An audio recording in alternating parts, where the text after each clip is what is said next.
Hey guys, it's Enigma Hood doing a review on Sonic 4.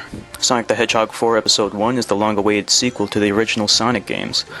Unlike previous installments of Sonic, this game is a direct sequel to the old Genesis games and completely ignores any plot developments or new characters introduced in later Sonic games. The storyline is simple. Eggman, previously known in America as Dr. Robotnik, is up to no good and Sonic has to stop him. Just like in Super Mario, plot tends to get in the way of Sonic games. Overly long and boring cutscenes would plague previous Sonic games with bad voice acting and bad cutscenes, bad dialogue. They were just bad. Who's this broad? However, that is not the case in Sonic 4. The storyline is minimal, capitalizing on the philosophy that less is more.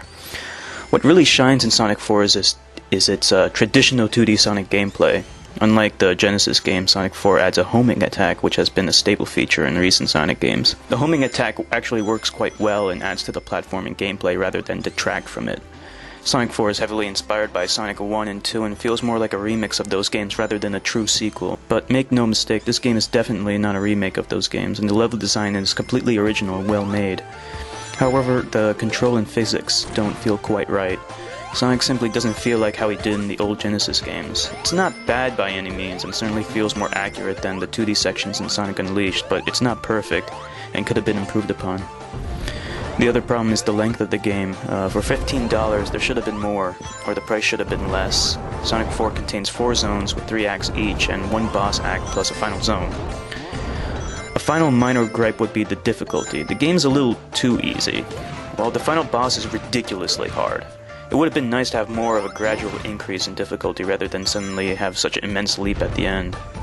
The graphics are solid. I played this game on the PS3, which can run the game at 1080p, which makes it look really nice. But I can't help but feel like they could have done more with... just look at this fan-made remake of Sonic 2. It completely blows Sonic 4 out of the water visually.